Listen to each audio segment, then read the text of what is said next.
Welcome to The Art of Growth, where we use the Enneagram and the best tools we can find to help you transform. And this is episode 3 of our new season, 27 panels, each of the subtypes. And a subtype is your dominant instinct combined with your dominant type. And this episode is the Social 8. This is the third of the Type 8 episodes. Next week will be Type 9 episodes. So this is a lot of episodes in a short amount of time, but we wanted to do that so you could immerse yourself in the instincts and really get to know them. If you haven't listened to it already, do listen to at least the very first episode of the season, just called Instincts. It really gives a rundown of what each of the instincts is like, what the energy of it is, and that's really what these are, is we have a relationship to each of the instincts. So we're going to be digging into that today. If you have not yet taken our instincts test, you can do that at theartofgrowth.org. That is the place to find out about the hub of all of our work: corporate training and coaching, group coaching, individual coaching, couples coaching, upcoming classes, newsletter, all of that stuff. So go to the website. If you don't know your Enneagram type yet, you can set up a discovery session with either Joel or I to find out your type, or you can take our free online test. And we always warn people, a little caveat with tests is this is in the realm of personality, so the best way to get a read is to have a person observing you. It seems obvious, but most people think of personality tests as something you do online. But really, the best way to do it is with a person who is trained in that, like Joel and I are. With the instincts, though, the test is really effective. So if you want to take the instincts test, and it'll show you where your dominant is, where your secondary or neutral is, and where your repressed or neglected instinct is, the one that needs a little bit work and growth. And that instinctual sequence or stack is what we're talking about with each of the types and each of the subtypes through this whole season. This week, we've had the Self-Preservational 8 podcast, the Sexual 8 podcast, and now this is the Social 8 podcast, of which I am one of them. So I'll be bitching in a little bit more than I am on some of these episodes this season. So let's get into it, my friends. Welcome, everybody, to the Social 8 podcast. I'm so excited to be with our folks here. We're going to begin to look at the Type 8 through a different lens than what we've done before, and that is through the instincts. And so for those of you who've already begun listening or following us and paying attention to the instincts, this is going to be particularly interesting as we look at how they look different, how 8s all have the same core motivation. But when it comes to the expression of the type, it manifests itself differently depending upon the sphere. So we have 3 distinct spheres. You have the instinct of self-preservation, then you have the sexual, and you have the social. And so that's the 3 that we're going to be going through and exploring that through all the Type 8s. So this is going to be interesting. We're going to have fun. I'm going to have fun. Let's begin by introducing the 8 a little bit as a refresher.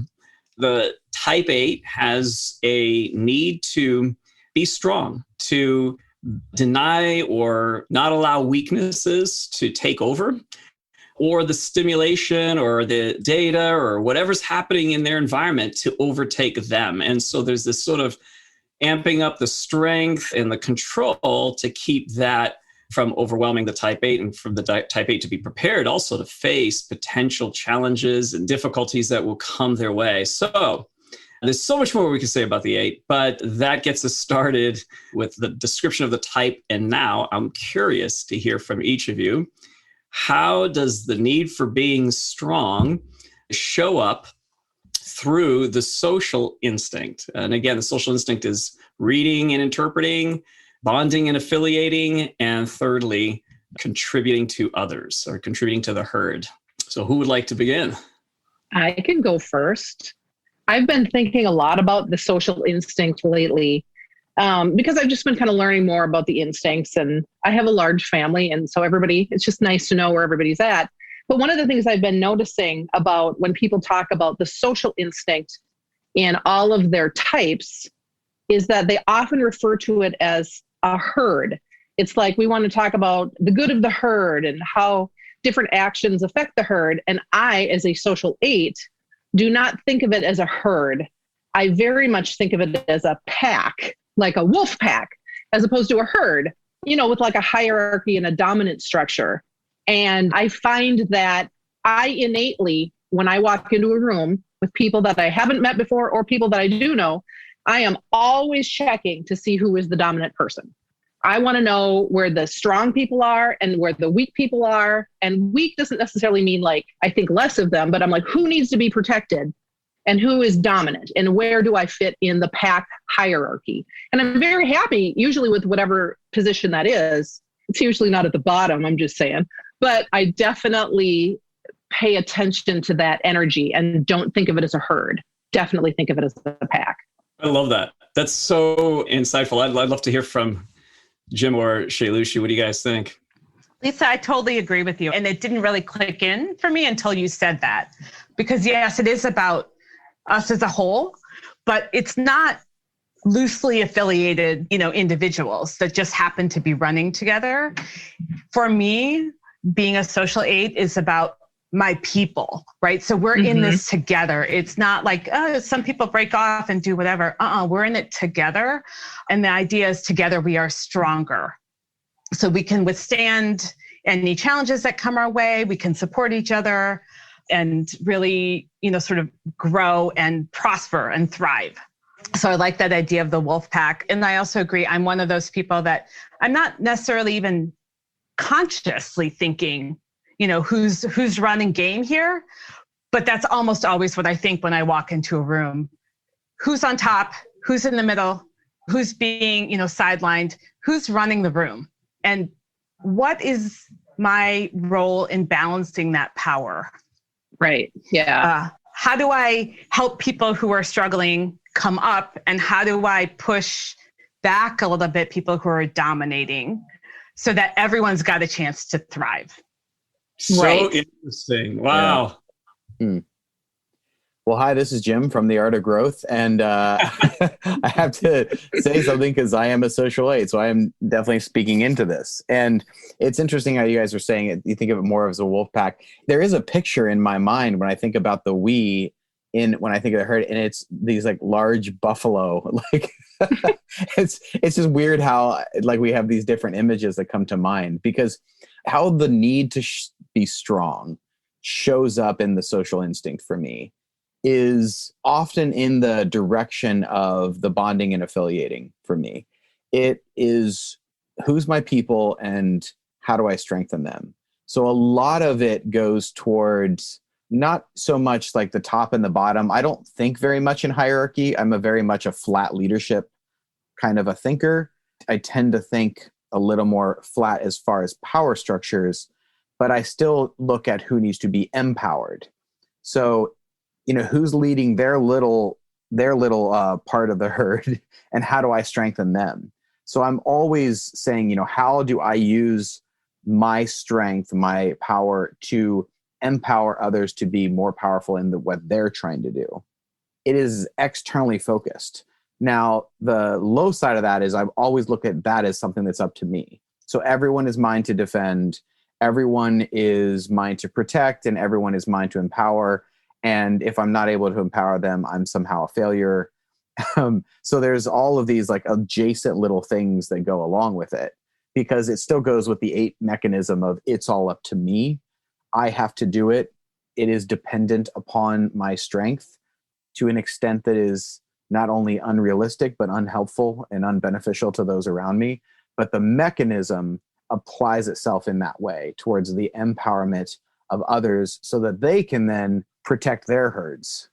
Yeah. Oh my gosh. That resonates with me so much. The work I do right now, going into nonprofit organizations and helping them plan for their next permanent executive director. One of my great joys is helping staff and coaching them up and seeing them take on work that they didn't feel confident in doing before. So when I see someone blossom like that, it's such a thrill. It is Huge, such a thrill to be like, reward. Yeah, that I was able to use my strength and my power to empower and strengthen somebody else. And then that has a ripple effect that maybe they'll go out and then strengthen other people, or they'll be able to share their gifts with someone else instead of feeling scared to do that. Yeah, it's almost like the voice of the social 8 is, I know what you're capable of and I'm going to shove you into doing it. Sometimes that is a way it's experienced by them. And they're like, is this a loving push? I'm like, you can do it. And they're like, but you're Tough making love. me.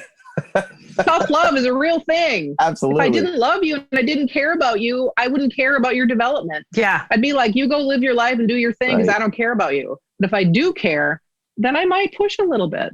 Yeah, it shows Or I love believe it. in you, right? I Right. believe in you. Yeah, If I didn't, I wouldn't waste my time with you. right, exactly. Yeah. This is sometimes what I have to let others who are not type 8s know when they're working closely with a type 8 is when you get that push and that feedback and that challenge, it's not because they're not invested or don't care. It's precisely the opposite. That's always a surprise. It's always, oh, really? I took it as, I'm doing a bad job and they're trying to tell me they're coming down on me or something. So that's really good to hear.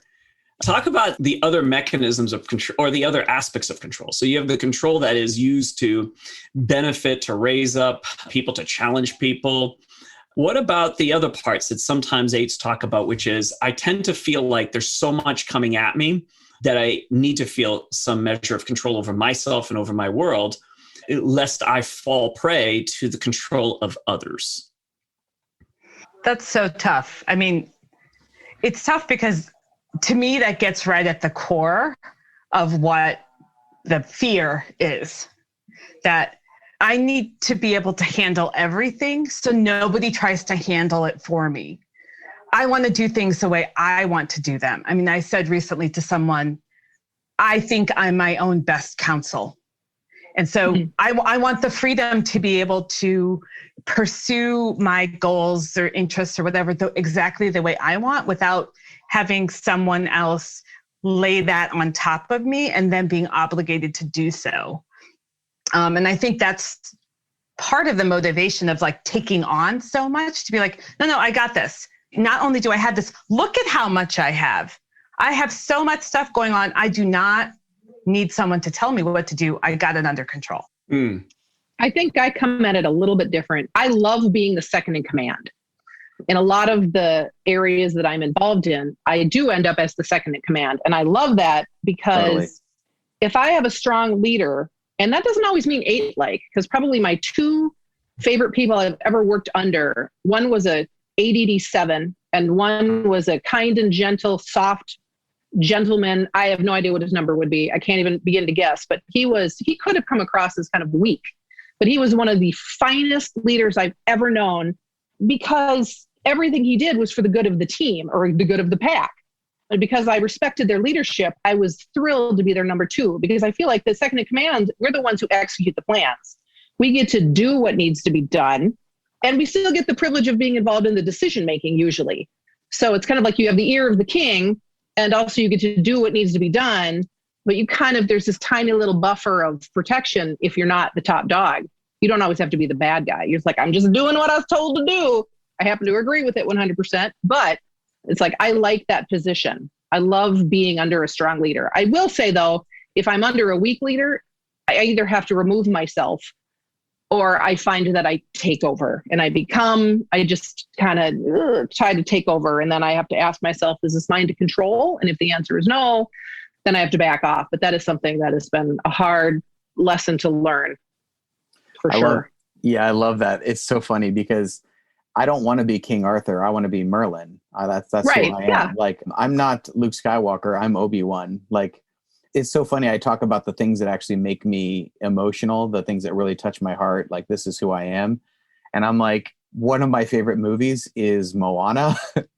It might be my favorite movie. And I'm not Moana though. I'm grandma. Like, I'm totally the one who's saying, like, do you know who you are? And like calling out the good in you and saying like, you can do this kind of thing. But there is the other mechanism because I'm never as like cool and suave as those people because there is this like, it's all up to me mechanism and I have to handle it all. And the real downside of that I've been experiencing and I've been more honest about lately with people in my circle than I've been before. Just saying like, here's a crappy thing that's going on with me. Because I've always felt like it's my job to be strong so I can never say I need help. And the really awful thing I realized after I sat with a couple friends recently and I said, this is what's going on with me. They said, we feel like we're finally getting to know you because you've always seemed like so solid. And I had to admit through a horrible moment, of like, oh, I feel like I'm not as good of a friend if I ever need anything from you. Mm-hmm. Bah. Yeah. Just to clarify, all this stuff coming at me and look, I have it all is really in my personal life. In my work life, I have learned the hard lesson to admit vulnerability as a leader, especially given what I do, to step in for 9 months to a year and, engineer some mini turnaround, fix problems and set it up for the next person. I know I don't know everything, and I can lead with, I'm here for a year. I don't know everything, and I'm going to lean on all of you to help me. But in my personal life, I very much resist people telling me what to do. And my mom especially says I was like this from the get-go. I mean, from the time I could talk, It was like, why are you telling me to do that? Why? I needed a reason. And because I said so was never good enough for me. So what? So you say so, which is, I imagine, very hard for a mom to hear from a 3-year-old. So, right. Or you're just trying to get your kid to do something, and the kid's like, why? But yeah, in my professional life, it's much more, I can lead with vulnerability because it's clear I don't know what's happening. But I agree with you both. I've always, my sister wanted me to run for office, and I said, I don't want to run for office. I want to be chief of staff. Right, exactly. Oh, yeah, gotcha. Uh-huh. Yeah, so this is part of, it sounds to me, and correct me if I'm wrong, but that's part of the mechanism also for self-protection when it comes to the issue of vulnerability. So if you're exposing yourself in a way that, like, I need help, no, I can't do it all, that then it exposes you to vulnerability, maybe being taken advantage of. Would you say it that way? That then if you're weak, then you might be... I don't think I could name it as afraid that I was going to be taken advantage of. I think I would just name it as scary, scary, scary, something bad will happen. Like, I can't name it, like, honestly. Like, it's instinctual, it's automatic, it's reactionary. It's not that clever of verbiage. Well, I always just think you can't be strong for the pack if you're crying all the time. It's exhausting when people are just led by their feelings all the time. And, if you're vulnerable, that means you're exposing your feelings. You can't lead people effectively if they can't rely on you. So stop crying. That's basically how I feel about vulnerability. I'm like, what is this vulnerability you're talking about? I don't even understand this vulnerability you speak of. No. Yeah, and I laughing when Jim was saying scary, scary, scary, scary, because I think, Joel, when you said that, it was really a gut feeling, like a pit of stomach feeling, like, what's going to happen? I don't know, but the world is going to end. Yep. I can't tell you how the world is going to end, but it's an end of the world thing for me. Because there are so many ways that things could go sideways. And the vulnerability, like the ongoing vulnerability, opens yourself to the slow knife. You open yourself up to the slow knife, which is the worst. So you've always got to be on guard for the slow knife. Yeah, I get a buddy of mine who's an 8. He says he's got this saying, like, I'd rather die standing up than on my knees. And it's like, yeah, I get you. So this speaks to the issue also of, like, that's why you need control. It's because of this core resistance to vulnerability. But I like the way you said it, and that is the existential. I describe that as the existential experience that each type has with whenever you get to that core. It's like, I can't articulate exactly what's going on, but it feels like this is the end. I'm dying, so that's really good. Let's talk about the need for or desire for intensity within the 8. So the desire to take on big challenges, the stimulation, the stuff that gets your energy high. How does that show up? This is going to be interesting to walk through all 3 subtypes and see in what way does that manifest itself in that sphere. So how does it show up in the social? I know for me, I am either all in or I am all out. There is no middle ground. And if I'm going to learn something, I'm going to learn everything. If I'm going to avoid something, I'm going to avoid every appearance of that thing. And it can be a little intense, and it catches people off guard sometimes, especially my pack or my family. It's like one of the reasons I don't play board games. It's not my thing. And I can't just play a game and have it be social. I can't have that. I either have to destroy my enemies or I have to or I can't play. I just have to be part of the team. And unfortunately, my enemies, when you're playing a game, are people I love. So I don't want to destroy them. There's just no middle ground. And so it's kind of like I have to go all out for the team or I have to not play. Mm. Yeah. I don't play board games, particularly with my spouse. I do play with my kids. There's an incident from approximately 17 years ago that I'm still upset about. Still gets talked about. About a board game where I was like, that's not a thing. And then he's like, yes, it's the thing. And he won by that many points. Still a problem. For me, it doesn't show up so much like that. The intensity comes from causes. I want to help people. I want to protect people. I want to attach myself to issues, right? So for the longest time, I worked in reproductive justice issues. You got to protect that. That's really important. And I want to be out there on the front lines fighting the good fight.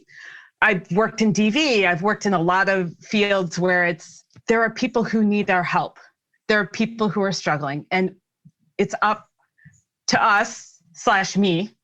Usually us means me in that case, to do the work. I have to get in there.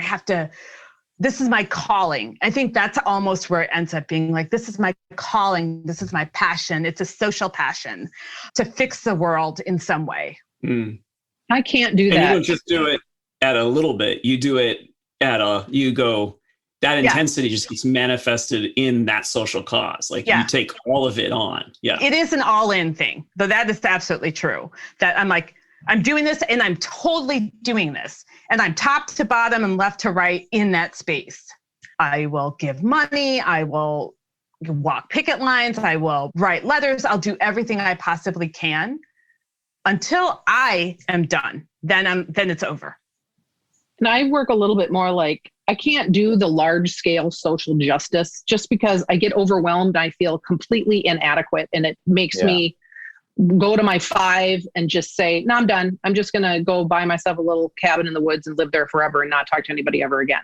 But I like more of a small scale, and still in a social instinct perspective. When I was like in my teens, I went to this conference. It was like a Youth for Christ conference. And one of the speakers there was talking, and he said, you'll never understand the incredible power of one changed life. That has stuck with me forever. And even though I'm still a social person, I like to think of it, if I can affect change in my children, and then if I can affect change in my children's friends. So it's kind of like an ever widening circle of influence as opposed to a large scale social justice. And I really respect the people who go for that large scale social justice involvement, but I can't do that. I have to do it on a smaller scale, still socially. So I still invite all my children's friends in my house. It's kind of a going joke that Mama Niswat will feed you no matter what. If you come over to my house, expect to be fed. And then I also have a rule: if I feed you 3 times, you have to do chores, because now you're part of my pack. Nice. And so it's like, it's a little bit of a smaller scale, but it's like that overwhelming social justice. It's like, sometimes I feel like, oh man, I wish I had that, but I don't. And I'm okay letting you do it. You go for it, man. Yeah, I'm the same way. It's a lot more on an individual or a group basis. Since we started doing like group coachings, it's like one of my favorite things like I've ever done in my life. It's just this amazing thing to like have people not only experience the group, but have them experience each other. And there's all of this kind of stuff going on. And there's an intensity that kind of comes up in me. I always tell people to like pay attention to their tears. Like, what is it that like sets you off? And I don't normally feel tears, that intensity of emotion in anything sad or anxious or anything like that. I feel it when someone's having a breakthrough, when I'm seeing someone go from point A to point B, and they're like owning their life and they're stepping up. And that is just like I can feel it on my skin. I can feel it on my face. It's just like this intensity of just like my whole body saying yes to something. And I just like want to like come through the screen at them. It's like, yes, yes. And I did that, to my daughter earlier, because she like completed this complicated homework thing like really fast. And I was like shaking her off, like, yes, you did it. And it's like this, it's just like that intensity kind of comes up. And I think it's so funny because I've been thinking a lot more about how it's within the stories we tell ourselves. Like, what are the stories I tell myself? And I recognize that one of the stories I always tell myself is I'm much more concerned with having an impact than making a good impression. So because of that, I'm like, there's an intensity to that. It's like, it's relational, it's externally focused, it's about others. And it's clear that like, I'm not here just to be your buddy. I'm here to make you better or die trying. Yeah, that That's I totally great. relate to. Yeah, absolutely. Let's finish with kind of a big question, but this would be very helpful, I think, for understanding how the social instinct plays itself out through and matches up with the 8. And this is where many have described the social 8 as the counter type of the 8, meaning that it softens some of the aspects of the 8. It works to dampen maybe some of the extreme edges that may come out through other instincts. So you think about reading and interpreting, think about bonding and affiliating, and think about contributing to the whole. When you're thinking about that first one, reading and interpreting, does the fact that you can read and interpret what's happening in your circle, that your attention goes to people and maybe not to just simply the physicality of the space around you and executing things, does the reading and interpreting cause you to then take a second, like, okay, rather than going in this direction, I'm picking up on something, and there's a sense of maybe responsibility to the group. Could you maybe speak to that? That comes out a lot for me in, I don't want to say social situations since we're talking about being a social instinct, but in casual group settings where I'm with friends or family and I can feel a vibe, it's like you can just feel the energy off someone or something, that someone's unhappy or someone's feeling left out or there's a disagreement. I also have a fairly large family. I'm the oldest of 4 in my immediate family, but my dad's one of 6 and my mom's one of 4. And so my extended family is really large. And so those family gatherings, before used to be a lot of like, who's feeling why is that person, they got a weird look on their face. Do I need to go talk to them? Can I bring them back in? Do we need to resolve something? Really, really sensitive to energy and nuance in people's faces, right? My daughter especially thinks I cannot see the mean eyes that she gives me when she thinks I'm not looking. And I'm like, I see them. I have a 13-year-old. It's like, I see, and not only do I see it, it's radiating off of you. I know it's there.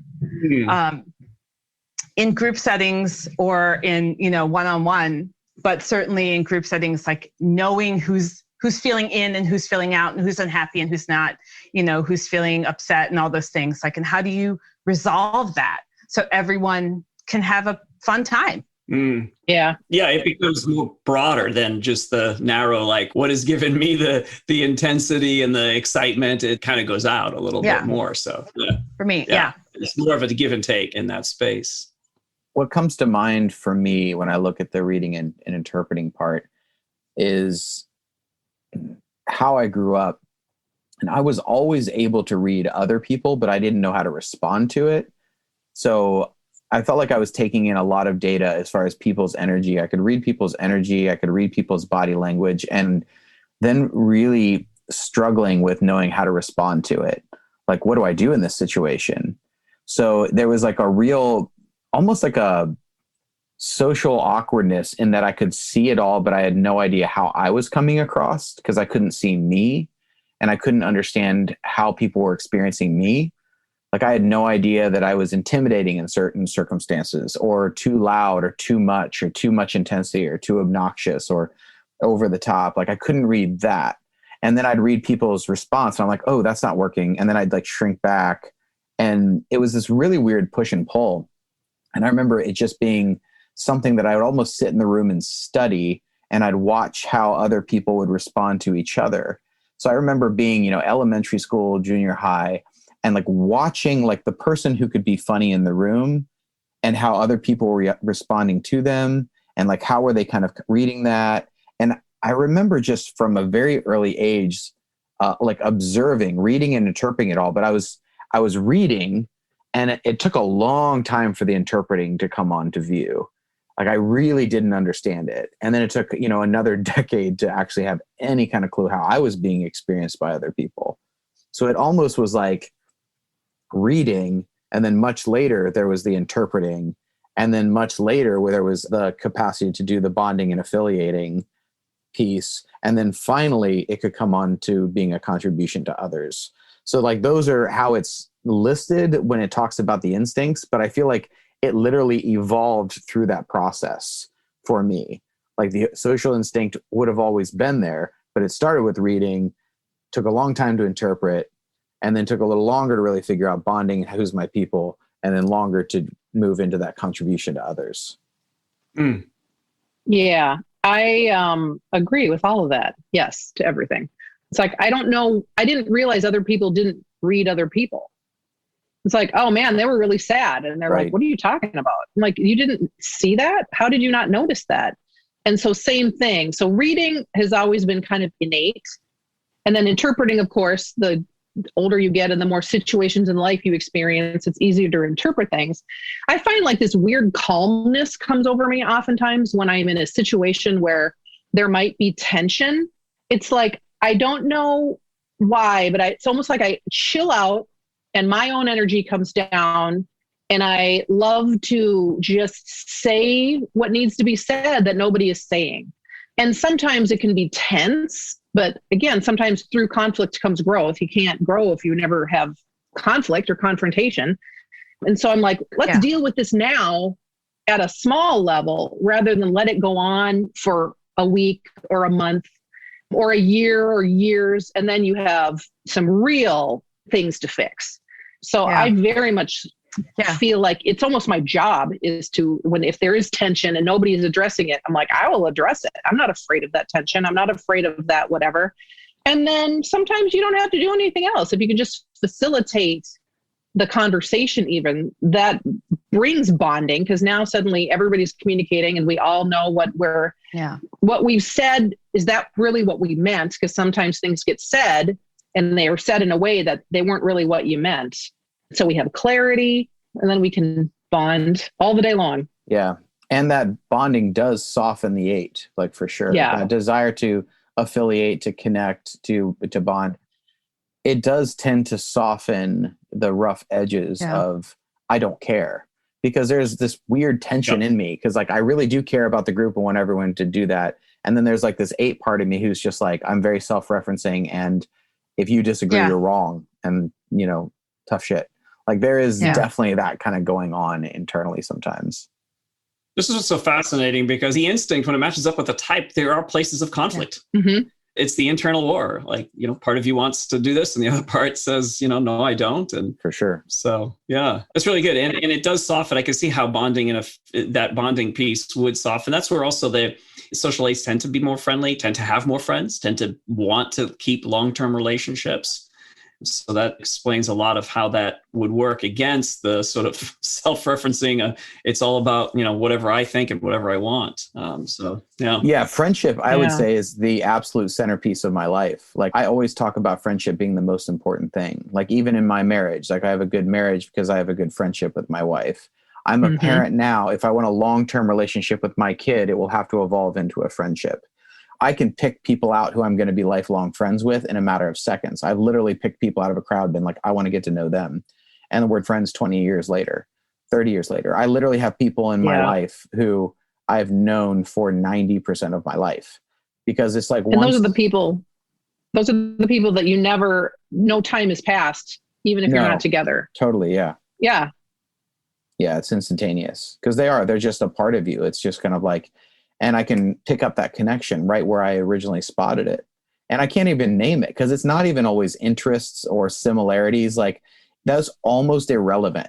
Like some of my best friends, I have almost nothing in common with other than when we talk and when we get together, when we spend time. It's fascinating. Yeah. Yeah, absolutely. The bonding and affiliating, I'd say, if there's something strongest in a social 8, that's a part of the 3 social sub-instincts, I guess, that is strongest for me. Mm-hmm. I love to get to know people. I love networking. It's one of my favorite things to do, right? Because it's very hanging out social, talking to people social, but it's like, what do you have that my group could need? Do you need to be part of my group? Like, that's a bit of the thinking behind it. Like, what skills do you have? Where are you, where do you work? Is this a valuable connection for me to have?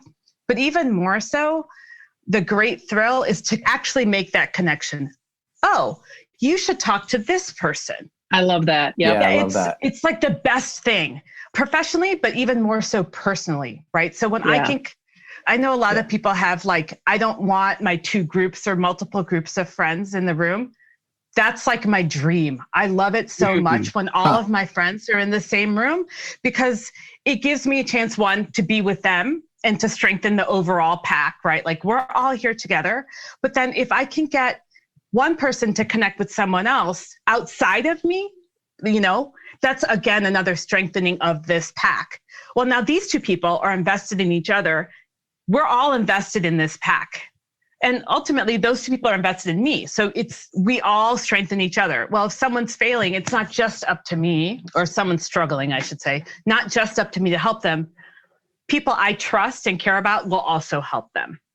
Yeah. So that's another way of like sort of bringing the whole pack up, making the whole pack stronger, is to connect people that I care about with each other and see them connect. I have a question for you on that, Shailushi, because like, I am definitely the crossroads where multiple sections meet. And that is for sure. Like, I am the network connector in a lot of ways, but it's almost like the way you described it.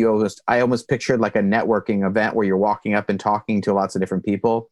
And I hate that. Like, I hate being in a room full of people and going around and talking to a bunch of different people. So was that the kind of thing you were talking about? Sometimes. Yeah. I mean, I definitely don't mind business networking as much as you seem to, Jim. I don't like it at all. I hate it. Because for me, it becomes like it's a calculation. I'm not doing it because I think I'm going to meet some wonderful person and have some fantastic conversation. It's going to be so much fun.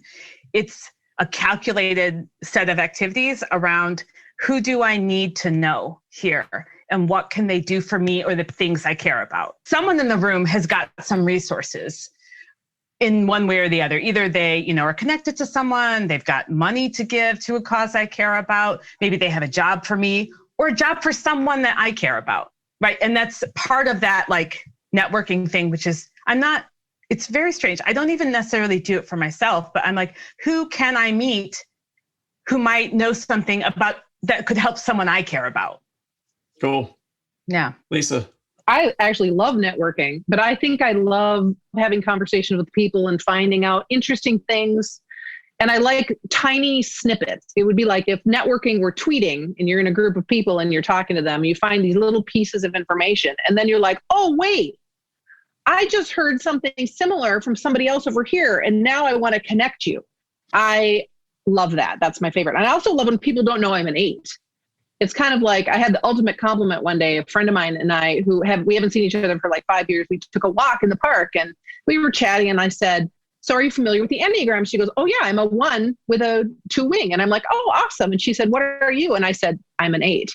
And she's like, what? I never would have guessed. And I'm like, yes, I win. Because I know that I can also be scary. I mean, like I've had people tell me that you're kind of scary when you're intense. And I'm like, I know. But if I can connect people and kind of, work the scene a little bit without them knowing that I'm doing any of that, I'm like, yay, that's great. Covertly. I like that. Covert. Yes. We don't like to call it manipulating. No. We like to call it creative personal engineering. That's what we call it. Yeah. I love that explanation. It's very, very helpful in understanding what's going on. Even what you were saying, Shailushi, in terms of the strategy of, you're not wasting your sort of energy, just kind of, hey, let's bounce around and have fun. You've got a direction, you've got a goal, you've got an agenda. So that's helpful. Let's pivot to the next instinct. We're calling that the sort of neutral or the second instinct in your sequence. So you start out with the one that's dominant. Which one for each of you is your second, your neutral instinct? And how do you use it? Well, my second instinct is the sexual instinct. And when I took the test that you sent me, Joel, they actually came out almost even. So my social is just a titch higher than the sexual. And I use it all the time, but it's something that I put on when I need it. It's kind of like reading the energy of a situation. If I think the sexual instinct is better suited for a particular thing, I will put it on, but it's definitely something that I have to do on purpose. It's not innate. I have to choose to do that. And I am a big fan of flirting, but not like creepy, skanky flirting. I'm thinking more like, it's like direct eye contact and smiles. And you give somebody your full attention. And it's like you're communicating to them, you're important to me. And that could be the waiter at a restaurant. It could be my husband. It could be my friend. But I mean, like when you draw people into you, when you need to do that, then you do it. Or you use body language, hands on your hips, stand up straight, make yourself bigger. If you need to protect somebody, or if there's a perceived threat, and I do that innately, I'll just stand up a little taller, put my hands on my hips, and I'll sway even. It's like calm. Everything's calm. Everything's fine. But I'm like, I want you to know that I'm a threat to you if I need to be a threat to you. Yeah. And so it's like, that's kind of, I think, how I usually access a little bit more of that sexual instinct. It's great. I am also my second is also sexual. So my stack is social and then sexual. And yeah, I agree with what Lisa said. Although the difference is much greater. I'm like almost 100% social, like 98 or something. And then like 60 something percent sexual. So my sexual instinct, there are times when I just love that. To this day, I remember when I met my best friend and it was immediate. And it was just like you were saying, Jim, like, I just knew that it was going to just go. We were going to be together, we were going to be best friends forever. But also that like the experience of getting to know someone that deeply is joyful if it's the right person.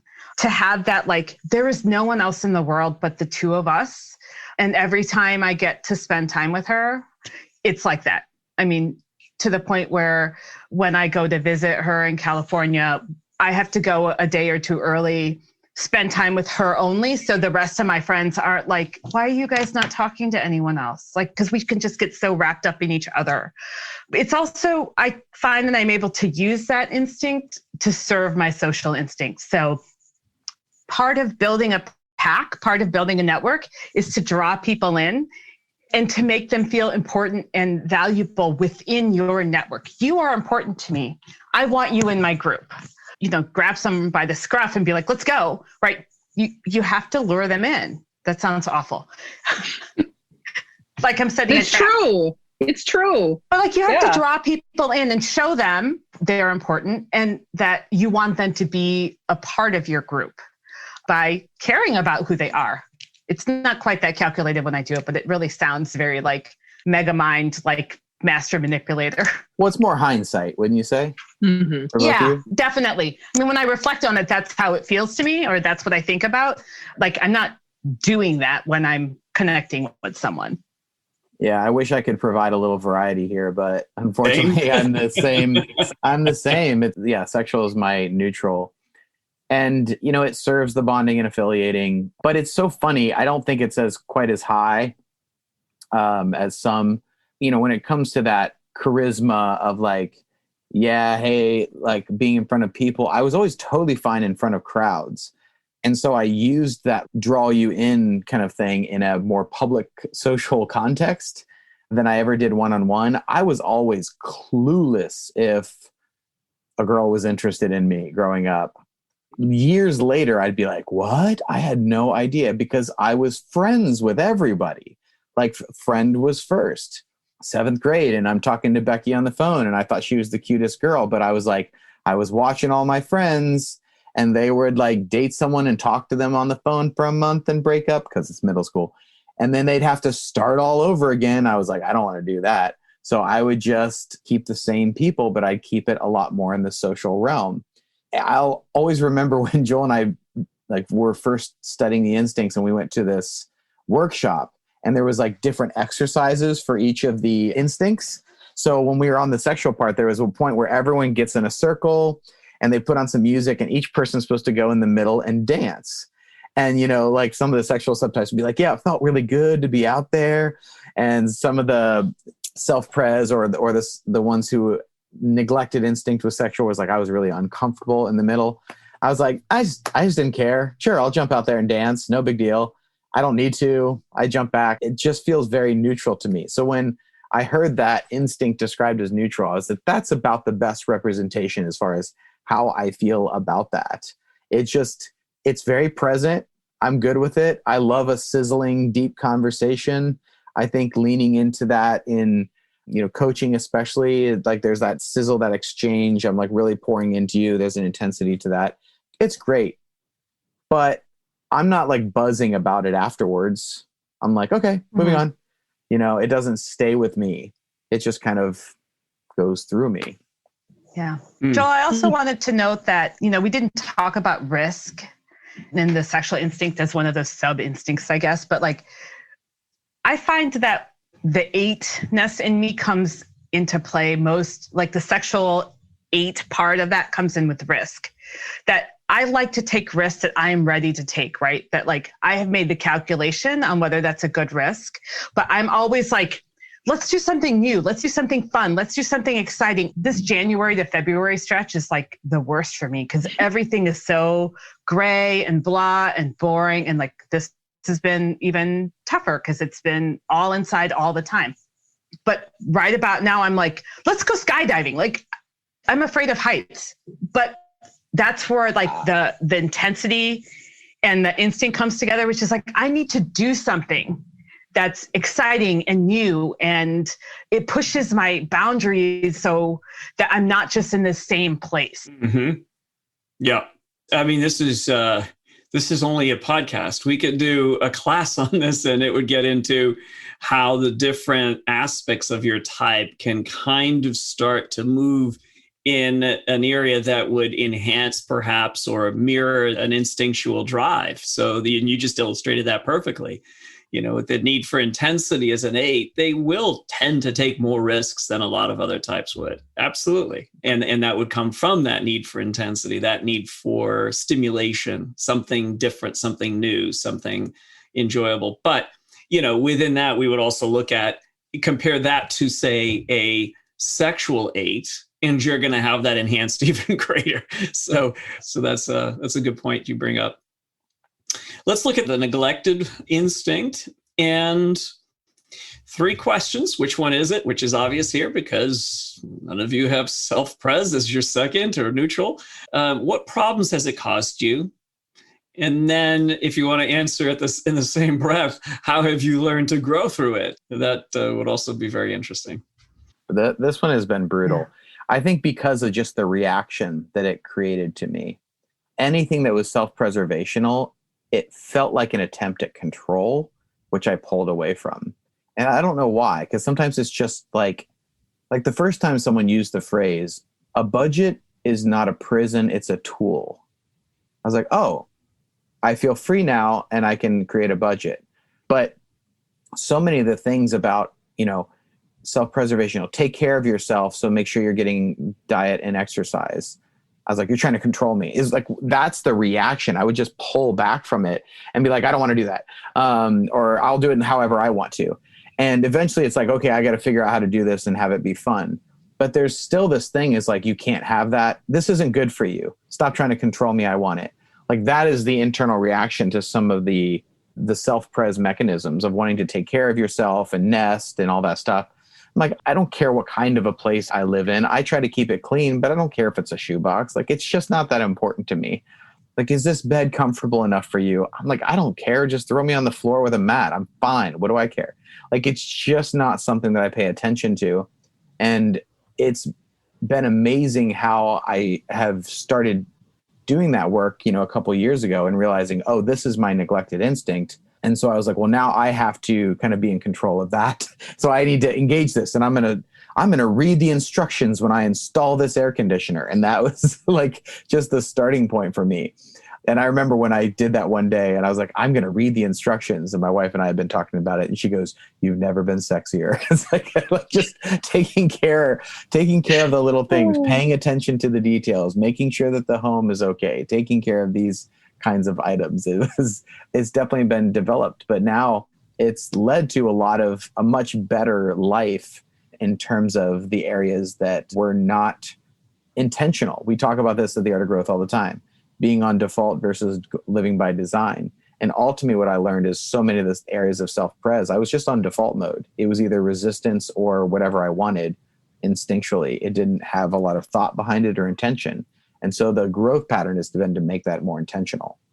And you mentioned all three of the subcategories there, the issue of health and well-being and resource management, so things like budgets and then the nest, the home, installing an air conditioner. So yeah, it's Yep. those three aspects that for most of us, if it's our neglected center, if we have one of those moderately, we're doing pretty well. So yeah, it can be something that creates a lot of reaction within us. So I appreciate that. That was a good description of that reaction that I think we all feel in our neglected instinct. Shaylucia, Lisa, what about you? Jim, I appreciated how you were talking about don't control me. It took me a long time to understand, for example, why I have a hard time sticking with an eating plan that I myself have told myself I'm going to do. Totally. Right? And then so I'm like, yep, I'm doing this. I'm going to, I'm not going to eat sugar because sugar makes me, I'm having issues with that. It's really bad for me. I know it's bad for me. But I'm not going to control me. Right. And then literally 2 weeks later, I was like, why am I doing this? How dare I tell myself what to do? That's almost the thing that goes on in my mind. And I have to constantly reframe those things to, it's not a have to, I'm choosing to do this. But anything that feels like a have to, and that's, I feel like where the self-preservation, I end up pushing myself to the limit of the have to, instead of what am I choosing to do? That reframe has been really, really helpful for me because it puts that control back on me. Actually, I could eat candy all day long if I wanted to. Am I going to be happy that way? Is that going to feel good? No. And actually, it's going to cause problems for my ability to do other things. And that, I think I've talked about this, certainly not on the podcast, but I've talked about it with the both of you, and maybe even you, Lisa, is that a couple of years ago, I had a really serious health issue. I was in the hospital for 5 days. I'm on ongoing medication and management for, a form of endometrial cancer.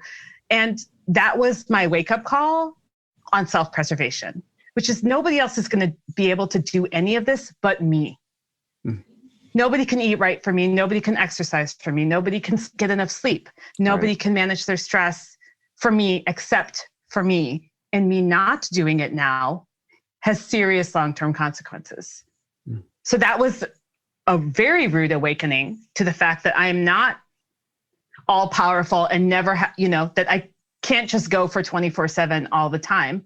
I do actually need to take care of myself.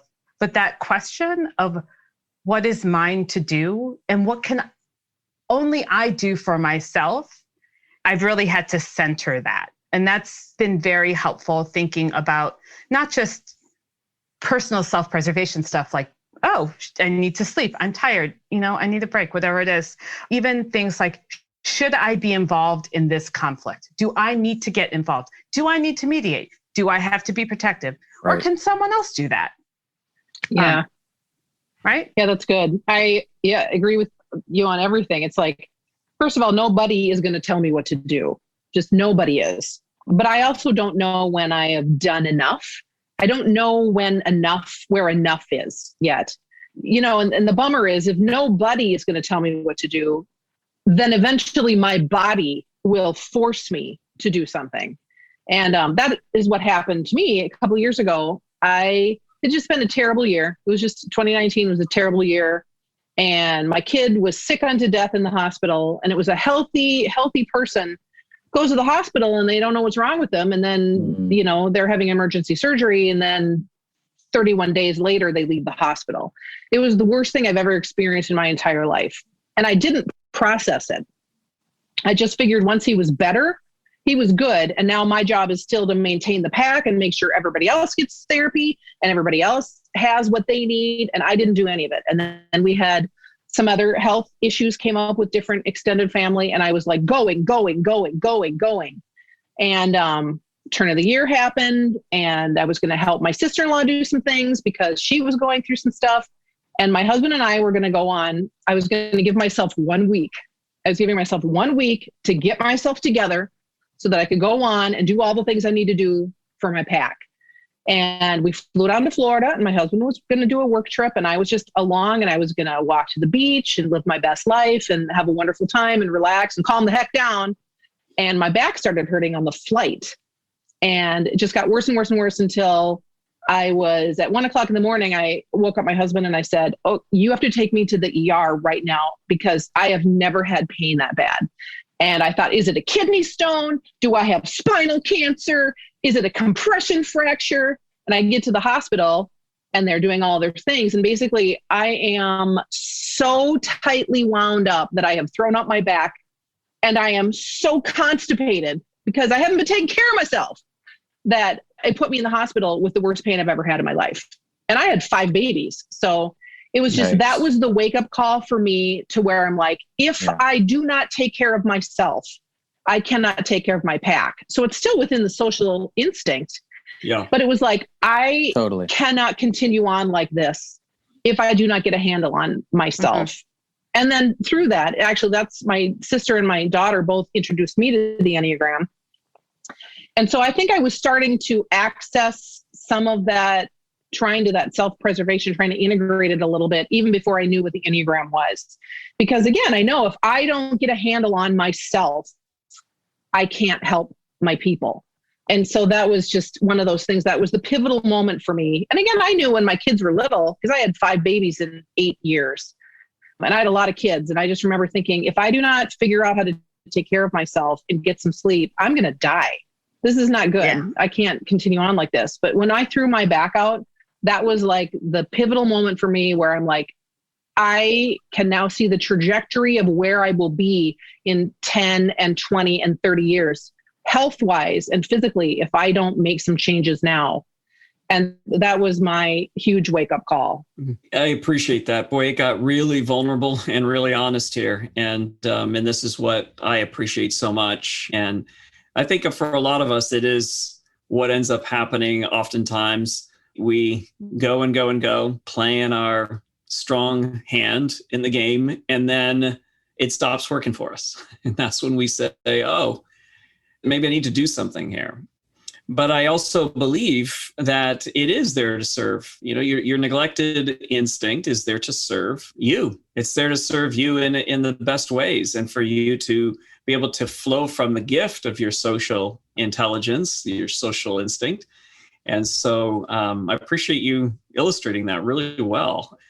Thank you so much to each of you for having been on this panel and sharing as openly as you have all these great insights and helping us to understand a little bit more about the Social 8. Big thanks to each of you. And this wraps up our time. Thank you. Thanks so much. Bye. Bye. So thank you so much for joining us for the Social 8 panel and for this season. There is going to be so much to gain and learn from this season. We talk about sometimes our personality can be an exaggeration and we want to move towards integration. And that's when we learn and we can borrow from all the different types and all of the different energies in the instincts as well. We want to have a good relationship with each of these instincts. And so we are going to learn a lot through this season. Make sure you are subscribed. If you leave us a review on iTunes, that really helps the algorithm, helps more people find it. And it's very, very helpful to us. So we thank you so much for doing that. You can follow us on Instagram at Art of Growth and go to our website to take the instincts test or to subscribe to our newsletter. So that's really it for this week.